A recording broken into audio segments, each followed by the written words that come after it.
and welcome to my kitchen. This is Food by Faith, Garden to Table, and today we are going to be roasting some vegetables. So what we have here is the corn on the cob that we pulled off out of the garden, as well as the patty pan squash. And then of course, you'll see in the thumbnail, the greens that we pulled out of the garden yesterday. We already have them in our quick cooker. And what you hear behind me, well, that's just some good old Southern fried chicken that we got going on. So stay tuned with me and let's get everything cooking.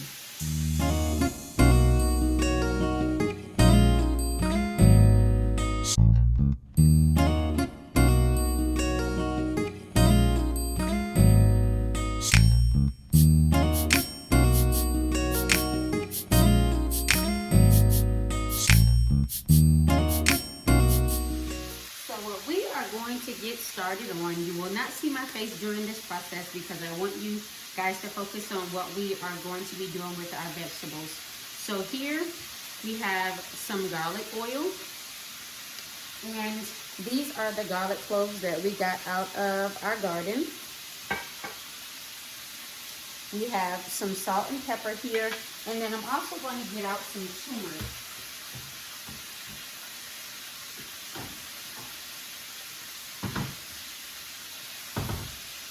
And that's what we are going to use, as well as maybe, guys, I think I'll add some herbs.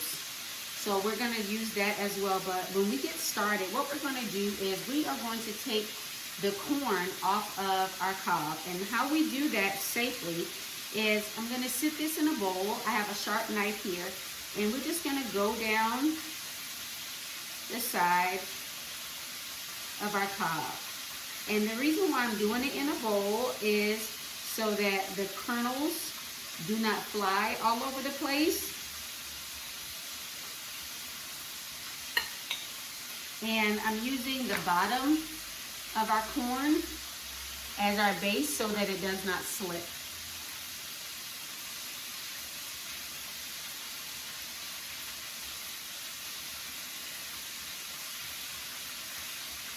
So because our corn is fresh, and when I mean fresh, we just picked it yesterday, we are not going to put this in with our patty pan when we first start it roasting.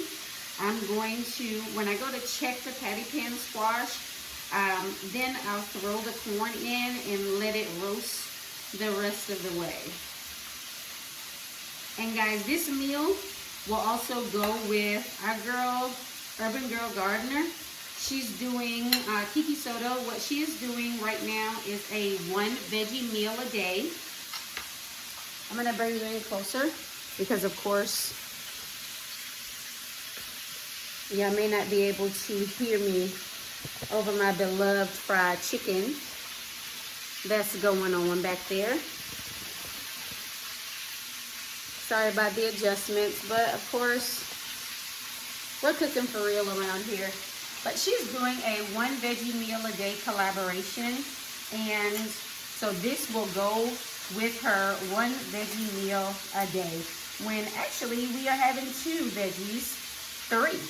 Because we are going to have our corn, we're going to have our patty pan squash, and we're going to have our greens.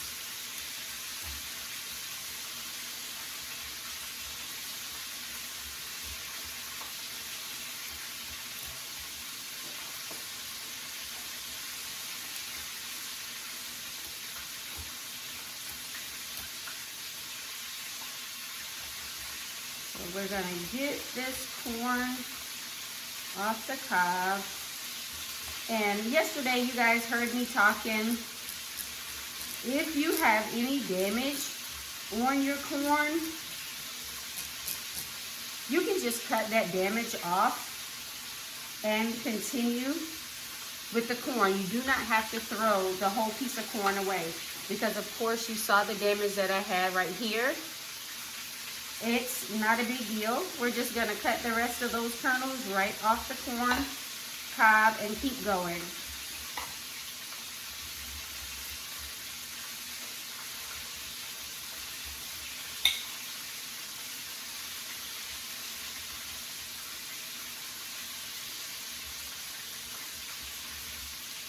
And this is the same way if you want to freeze your corn.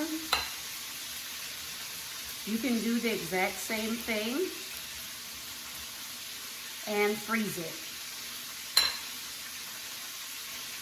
So this can actually go into your super juice or your compost tea.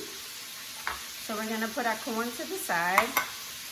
And we have our patty pans that we washed. Give me just 1 second, I'm gonna put the chicken.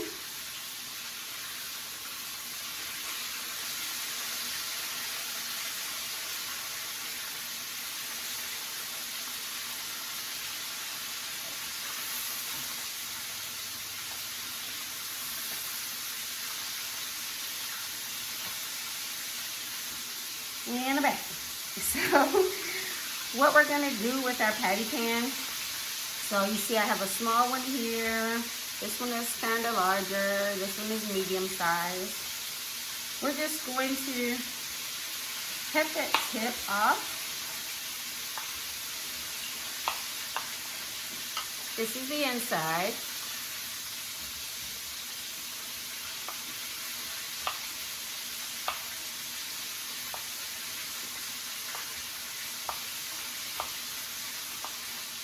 And we're just going to cut it into pieces, not too big, not too small, because we don't want anything to burn during the roasting process.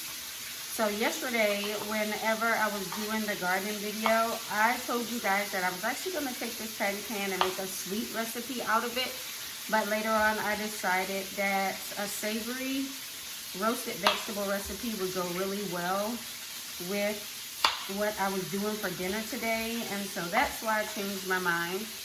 But you guys will see a lot of savory dishes once I harvest our candy roaster squash, our pumpkins, sweet potatoes. I'll show you lots of sweet as well as savory dishes when it comes to those items. And when it comes to the pumpkins, I am actually going to, some of the smaller ones, I'm going to store those, and I'm going to store them in a very odd way. What I'm actually going to do with those is some of them, of course, I'll let the kids decorate. And when I say kids, I'm talking about my grandnieces and nephews. I'll let them decorate some, and they'll be able to take those home. But the other ones, I'm going to use them as decoration until I'm ready to cook with them.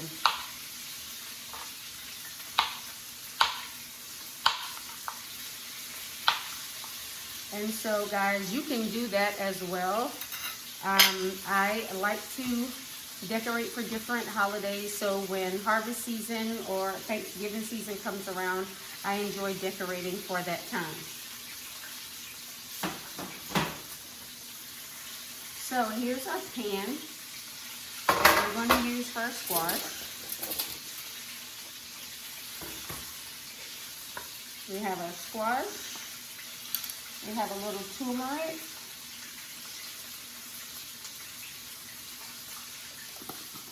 All those great anti-inflammatory qualities. There's our salt and pepper.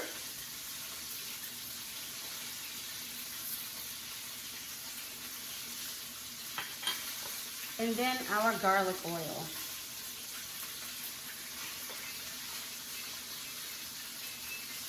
And we have our oven on 400 degrees. And what we're going to do is we're going to place this into our oven and let it go for about 10 minutes. We're going to then take it out, and we're going to add a few herbs to it and our corn.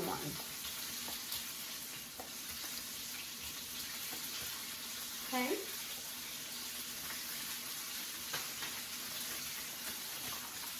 Let's get this into the oven.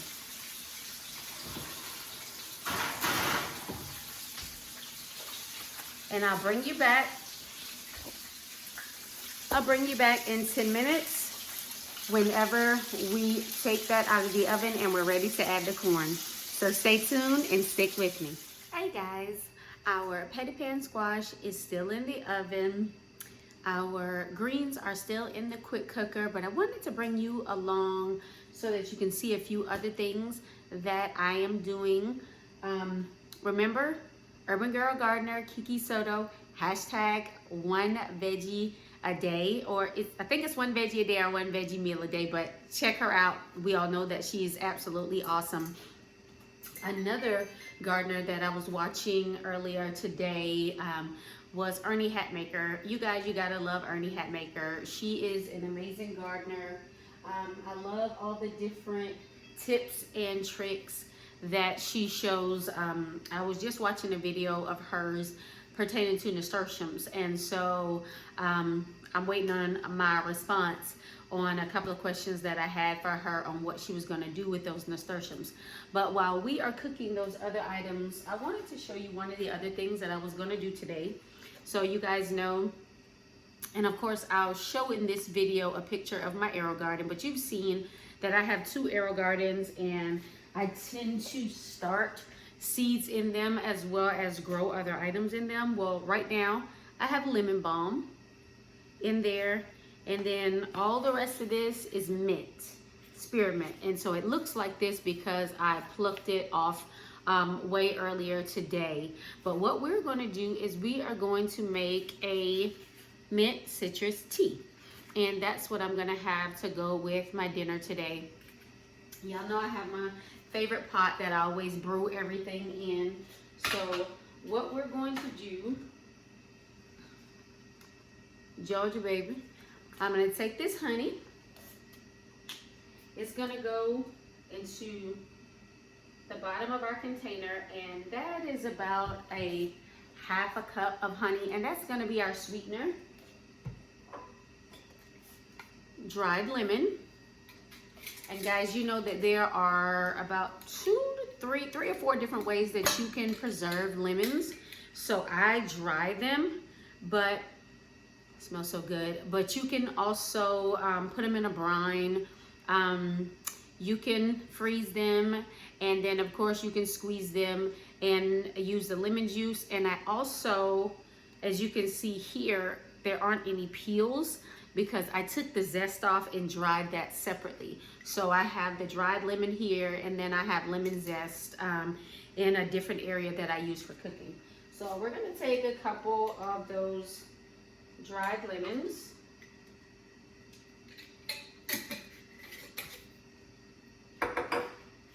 We have our lemon balm and our mint.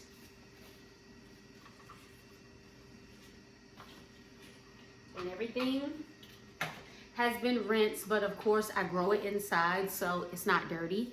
So everything you can see is stuffed inside my copper pot, and I'm going to put boiling hot water over the top of this, and I'm going to let this steep for at least 5 to 10 minutes, and then I'll strain it out and I'll add more water to it. And you can also add a green tea sachet to it if you would like. You can add your dried hibiscus flowers. I keep dried hibiscus flowers on hand. I keep dried lavender flowers on hand. I go out into my yard and I get rose petals because of course my rose petals have not been sprayed with pesticides because they're my rose petals.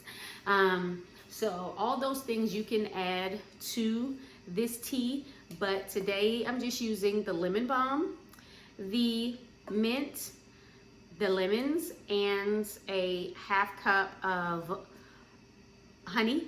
You can always add more honey or raw sugar or whatever type of sweetener that you would like. I know that a lot of you guys grow stevia. You can add that as well. But to make the steeping process go better, always make sure you have boiling hot water.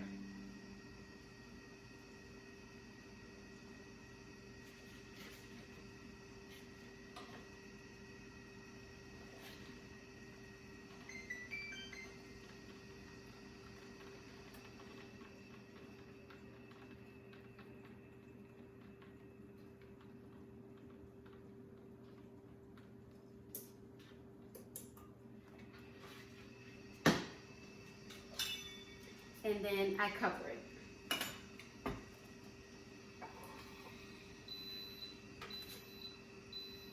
I got a couple of things beeping at me at one time. The quick cooker is telling me that it's done and it's now starting its warming cycle. And the oven is telling me, I also have our chicken sitting in here, but the oven is telling me that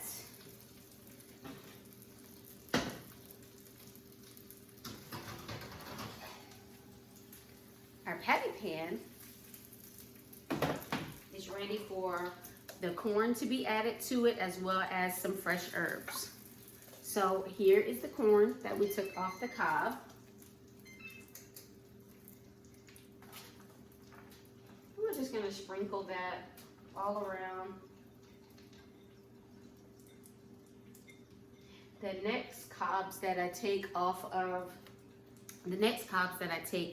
of the garden, I'm actually going to take the corn kernels off and I'm going to roast them by themselves, and I'm going to freeze them that way because I actually like to have roasted corn in my salad.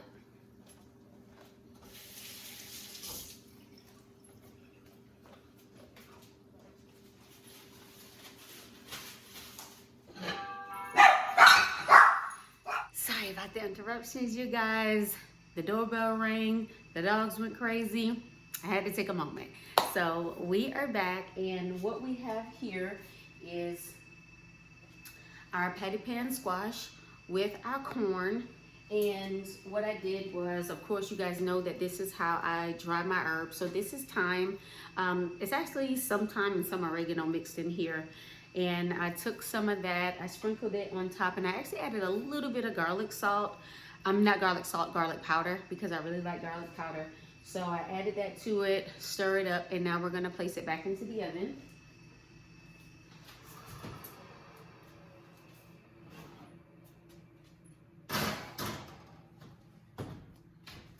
And we're gonna let it go for 10 minutes. And then what we are going to do now is I have some onions, and you guys remember me dehydrating the onions, or you remember me harvesting the onions from the garden bed. I harvest onions and I harvested garlic, and then I had it curing inside of my garage. So I made some garlic oil with the garlic, as well as some comfy garlic. So I kept some of the garlic. Sorry about touching my hair, guys.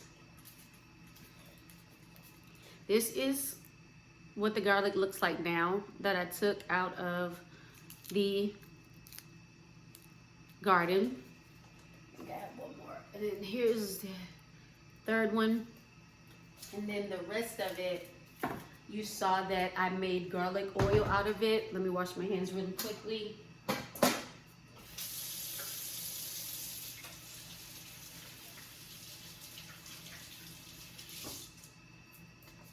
But I made garlic oil out of the rest of it. Let me show you the jar that I used. So you saw that I had some garlic oil in this type of jar. Now in the past, excuse me, in the past, whenever I did garlic oil, I added dehydrated tomatoes to it, and all I had to do was, when it got low like this, I just added olive oil to this, and I let it sit for a little while, and it took on the flavor of the dehydrated tomatoes as well as the garlic, and it makes an amazing addition to anything that you're cooking. And because I like garlic, it tastes amazing to me. But when I made this garlic oil, I actually used a different type of oil, so that's why it looks different. But I'm going to show you the other jar where I keep the comfy garlic as well as more garlic oil.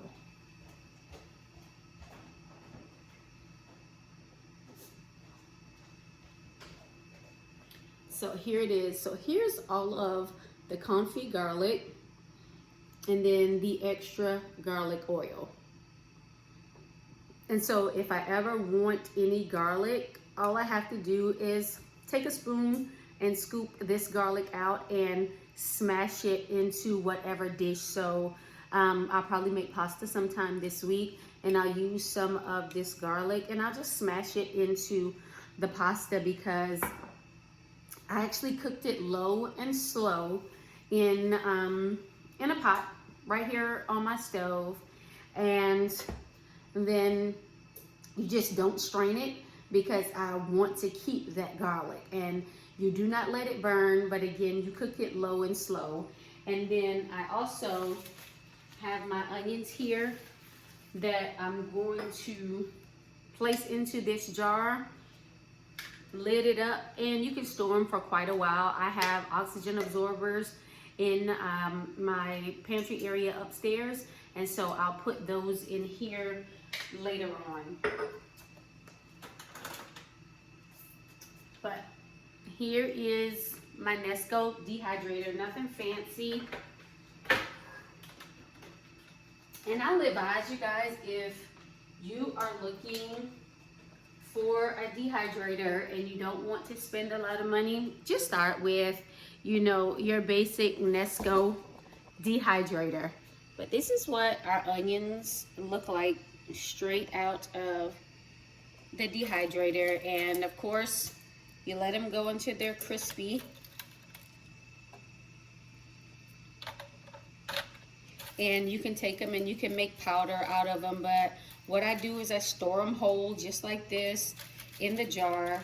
And then when I'm ready for them, then I'll decide whether I want to make a powder or whatever else I'm going to do with them.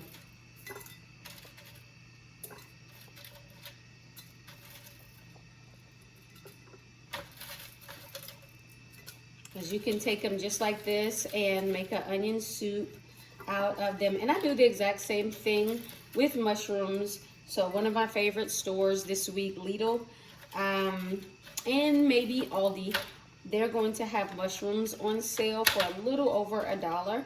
So what I'll do is I'll probably buy 3 or 4 containers and I'll dehydrate them. And then when I'm ready to make beef and noodles, when I'm ready to make any type of stir fries or anything like that, stewed chicken, I can just add those dehydrated mushrooms in and they give an amazing flavor.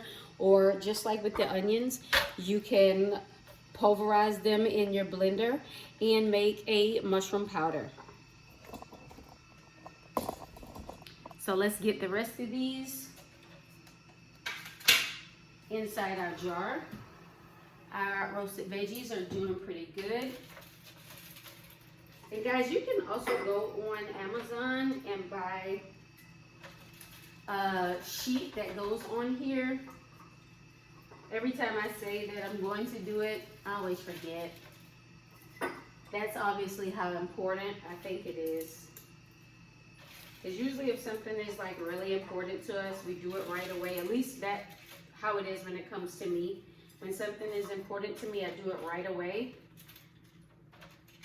But because I guess buying the sheets isn't all that important, I haven't done it yet, but I really need to do it. It'll make cleanup easier because after each time I dehydrate, you know, I go through and I'll soak these for a little bit and then scrub them up.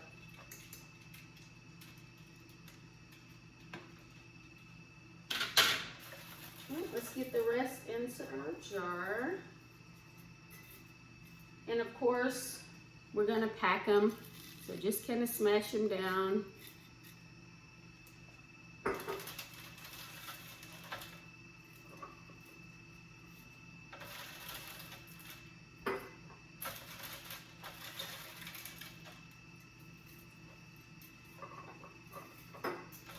Get these in and in.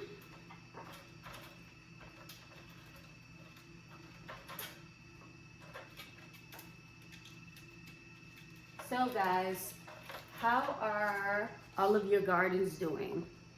How is your season going? Are things going the way that you would plan for them to go? Are they going the way God plans for them to go? You know, have you changed up? Because you guys know I'm always changing up something. I'm good for that. I'm gonna grow food no matter what. And sometimes I sit down and I watch you guys' video and I say, oh man, I didn't put that in the garden. I want to grow that, you know, or oh man, you know, I don't have any seeds for that. I'm just going to go to the store and buy the item and get the seeds. And I meant to tell you guys, and I think I told you that on another video. That's how I got my, I think it's called honey nut squash. So GT Jr. had sent me some seeds as well. But I also, before I received his seeds, I also went to the store and I paid about $1 and I got the actual honey nut squash. I came home, scooped out all of the seeds, washed them up, prepared them, and now I have them in a little brown baggie. And I roasted the squash and I ate it. I ate it just like a sweet potato, and it was really good. But guys, you guys must know there are just so many ways to get seeds. So, you know, we all tend to go to Baker Creek, we go to the M.I. Gardner, some go to Haas Tools or Gurney Seeds. But remember that we have in our community a lot of gardeners that sell on the flip side market. We have the ones that sell on Etsy. I can name 5 right off the bat. There's Dan, Permaculture Food Forest. He sells on flip side market. Turf Therapy, Lion Crest, they sell on flip side market. Container Crops, she sells on flip side market. Some of you may know her as Chef Pam. Humble Servants Homestead, they sell on Etsy, as well as if you send them a message, you can order seeds from them that way. And they have some amazing pumpkin seeds. If you are really into the different pumpkins that are great storage varieties, they are the man and the woman to get those seeds from, because not only can you get, of course, callaloo and Scotch bonnet from them, but you can get, I think it's called Hubbard squash, and it's a few others. They sell watermelon seeds. It's just so many different kinds. But remember that our community, in our community, there are a lot who have seeds and they're selling them, and they are selling them at a very reasonable price. I mean, you go on the New Orleans Gardeners, go on to her live. She's always selling seeds if she's not giving them away.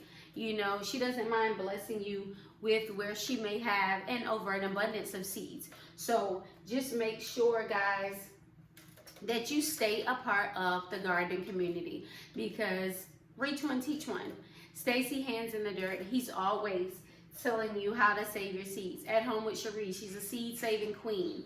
So there's so many different ways, so many different things that you can do to save seeds. So many different ways, so many different things that you can do to grow your own food.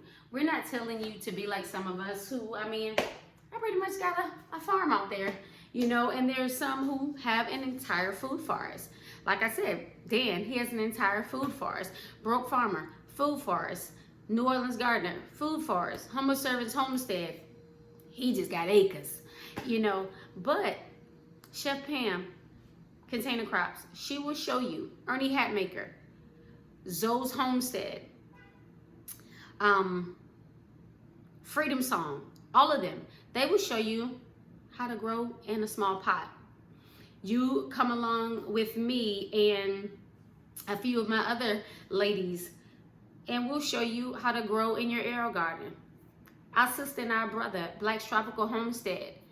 Anything tropical you can think of, between them and Juice and J, y'all got it. You know, so we help you so that you can get to the destination that you're trying to get to. This community is amazing. You know, you stick with us and you'll go far. Let's get back to this food, as I can talk about the gardening community forever, guys.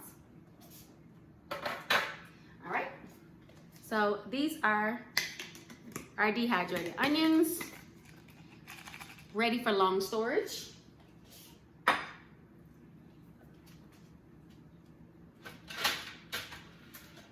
I'll get those items cleaned up. Let's take a look at our roasted vegetables here.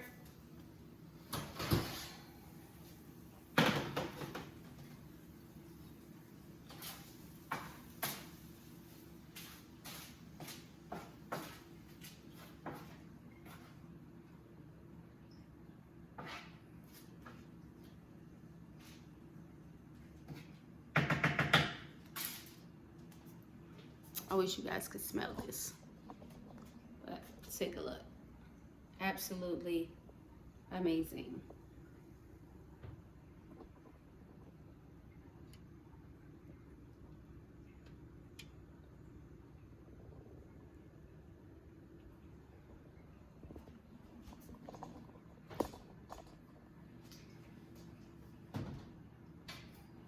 So let's get everything plated up so you can see our 1 veggie a day. I'm gonna plate everything up and then I'm gonna bring you back.